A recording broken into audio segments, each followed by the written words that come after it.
Good morning friends, welcome back to Panika Tutorials. In the last video, I have discussed about first come first serve scheduling algorithm with an example. I hope you have watched that video. If you did not watch that video or if you don't know that concept, I request you to go back and watch that video and come back to this video.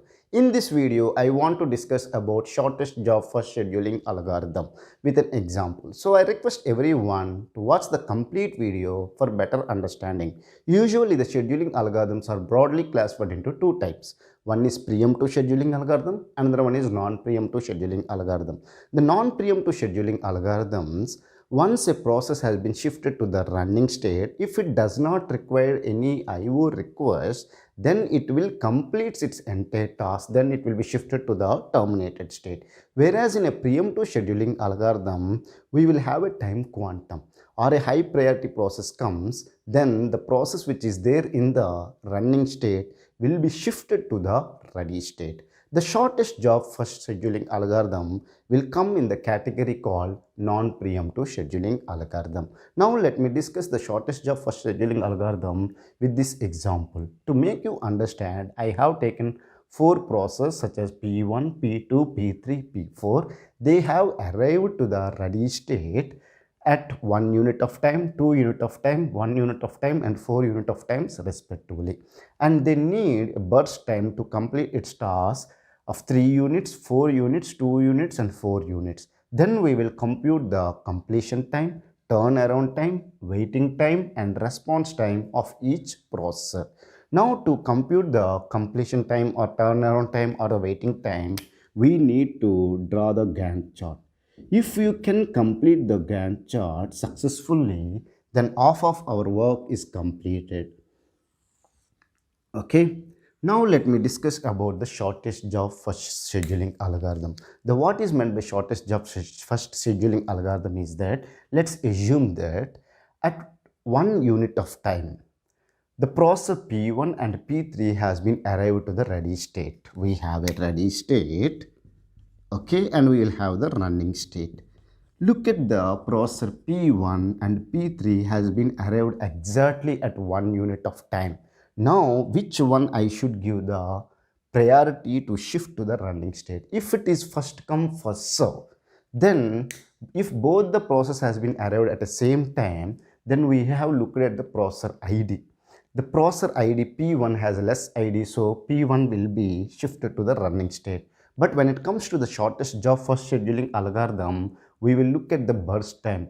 This needs 3 units of time and this needs 2 units of time. So the processor P3 has the shortest job. So we will give the processor P3 to the running state, or we will dispatch the processor P3 from the ready state to the running state. I hope it is very clear for you. Once it is clear for you, you can complete drawing the Gantt chart. The Gantt chart will start from the 0 units of time. Look at the arrival time of each processor. It is 1, 2, 1, 4. None of the processor has been arrived to the ready state at 0 units of time. So the CPU is idle till 1 unit of time. Because no processors are there, the CPU is idle. We are not utilizing the CPU from 0 units to 1 unit of time.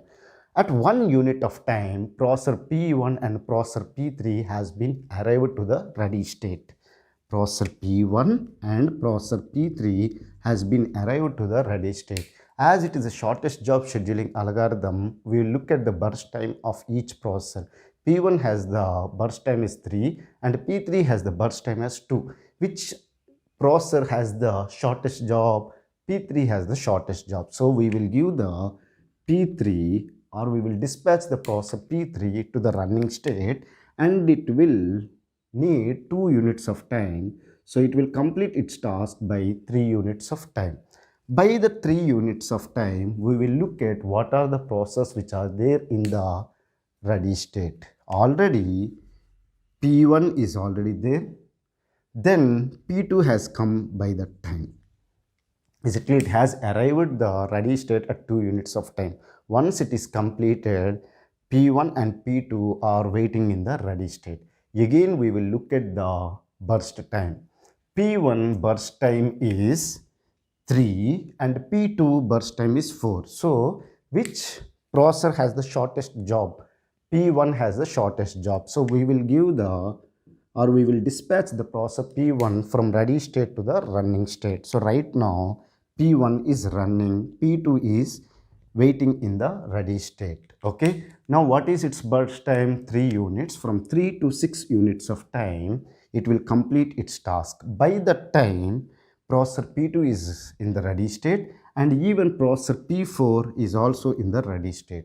Now we will look at the burst time of each one. This is 4 and this is 4. Now both the processor having the same burst time, then which processor need to be dispatched to the running state? We will look at the arrival time. P2 has arrived at the 2 units of time. P4 has arrived at the 4 units of time. Which one has arrived first? P2 has arrived first. Look at here. Whenever there is a tie in the burst time, we will look at the arrival time. Even if the arrival time is same, then we will look at the processor ID. The processor which has the lowest ID will be given preference. So here the arrival time of processor P2 is less, so it will be dispatched from ready state to the running state. Okay. Now what is its burst time? 4 units. So by 10 units of time it will complete. Then P4 is remaining. It will be dispatched to the running state at 10 units of time, and it needs totally 4 units of time. So it's complete its task by 14 units of time. It needs 4 units of burst time. So from 10 to 14 it will complete its task. Now we will compute the complete time of each processor. P1 when it is completed at 6 units of time, P2 at 10 units of time, P3 at 3 units of time, and P4 has completed at 14 units of time. Once we computed the completion time, we can easily compute the turnaround time. The turnaround time is completion time minus arrival time. When it has completed and when it has come, difference between them is the turnaround time. Look at the processor P1. It has completed at 6 units of time, but however it has arrived at 1 unit of time. So turnaround time is 5 units. 10 minus 2, 8. 3 minus 1 is 2. 14 minus 4 is 10. So this is the turnaround time of each processor. Now we need to compute the waiting time. Waiting time is equal to turnaround time minus burst time. Okay, now turnaround time is 5 and burst time is 3. So 5 minus 3 is 2. 8 minus 4 is 4. 2 minus 2 is 0.